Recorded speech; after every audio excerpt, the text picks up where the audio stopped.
Conservative plan calls for execution spree if Trump wins. Put it up full mass here. So that's the guy who's leading the charge. We said this would eventually happen. They're saying it out loud even before a presidential election. Per HuffPost, during the last 6 months of Donald Trump's presidency, his administration carried out an unprecedented execution spree by killing 13 people and ending a 17-year federal execution moratorium. After Biden took office, the Justice Department reinstated the moratorium and announced a sweeping policy review. However, despite Biden's campaign promise to end the federal death penalty, little progress has been made toward that goal. With millions watching and many people benefiting from this program called Indisputable, we just need 1% of the viewers to become a paid member so we can continue to bring this content to you. Now back to the show.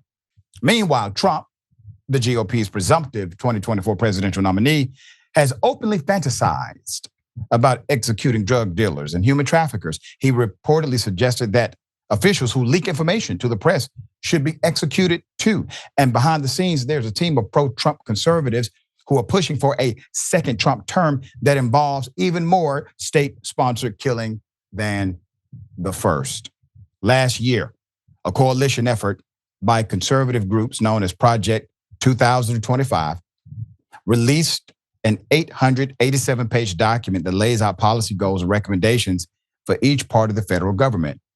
Buried on page 554, is a directive to execute every remaining federal death row prisoner, kill them all, according to page 554, and to persuade the Supreme Court to expand the types of crimes that can be punished with death sentences. Before I move on with the rest of the background to inform the masses of what they are planning to do, I want to remind you of how many people we've covered right here on Indisputable who were on death row, had a life sentence, convicted of a murder they never committed, never did it, always maintained their innocence. Even when they were up for parole, all parole wanted them to do was say, just say you did it.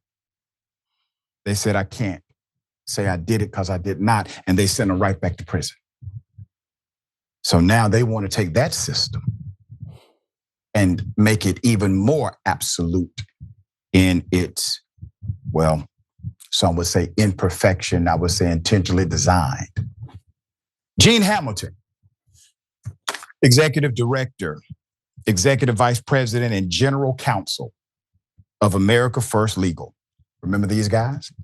Is the author of the Transition Playbooks DOJ chapter. Hamilton wrote that the next conservative administration should, quote, do everything possible to obtain finality for every prisoner on federal death row, which currently includes 40 people. Quote, it should also pursue the death penalty for applicable crimes, particularly heinous crimes involving violence, which is ambiguous in his term, and sexual abuse of children until Congress says otherwise through legislation, he wrote. In a footnote, Hamilton said that this could require the Supreme Court to overrule the previous case, but the Justice Department should place priority on doing so. The Project 225 proposal envisions an extreme shift in how the death penalty is used in America. The 13 executions carried out at the end of Trump's presidency marked the greatest number of federal executions in a single year since 1896. You see, this is their plan to make America great again. Although there are non-homicide federal crimes like treason that technically carry the death penalty, every person on federal death row was convicted of crimes involving the death of a victim, according to Robin Mayer, the executive director of the Death Penalty Information Center.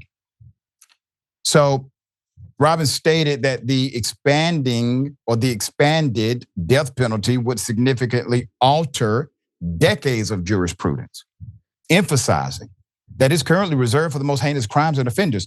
She doubts there's sufficient Supreme Court support for such an expansion. Do you think this man, if you give him power again, is going to give a damn about the US Supreme Court? Do you really believe He's a check and balance kind of guy. You still believe that? There's no way possible you believe he is for democracy on any level.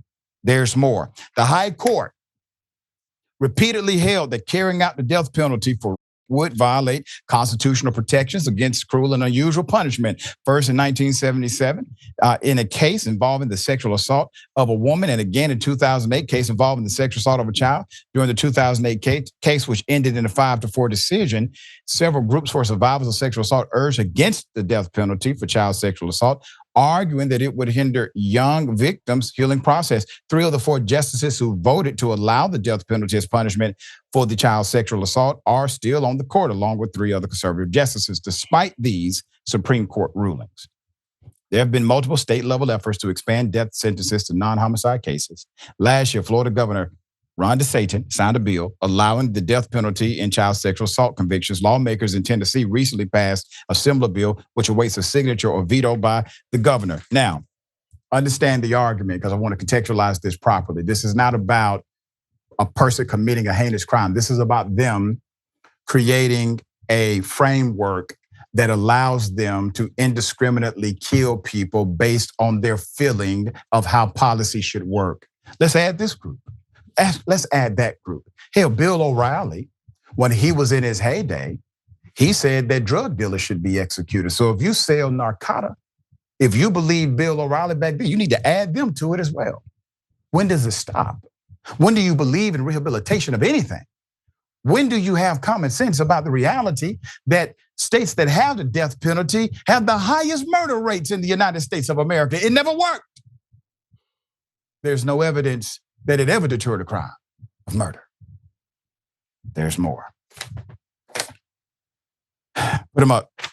Biden. 2021, Biden, previously a supporter of the death penalty, became the first president to openly oppose it. Advocates hope he will push for legislation to end federal executions or commute death row sentences, but he has remained largely silent on the issue.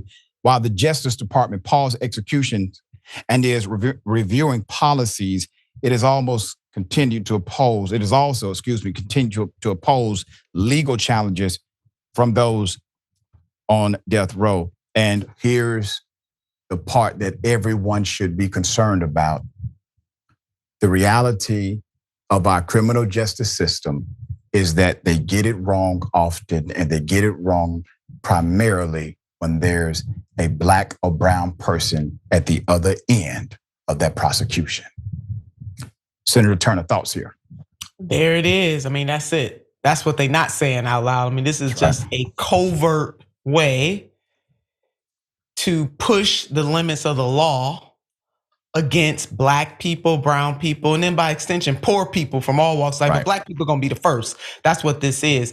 And this is just, in simple terms, the definition of insanity and neo-fascism at play in the United States of America. Full frontal neo-fascism. And these people are not afraid, they're not ashamed. And so they're making their plans. So the argument has to be on the other side, is that people of good consciousness, people who want to reform this legal system and make it a more just system, because it is not just right now. We gotta be about the business of making the system more just as well, and not just let these crazy people get away with writing these plans and being ready. They ready, just in the same way they overturned Roe. They waited, they worked, they planned, they work. And when the moment was right, they struck.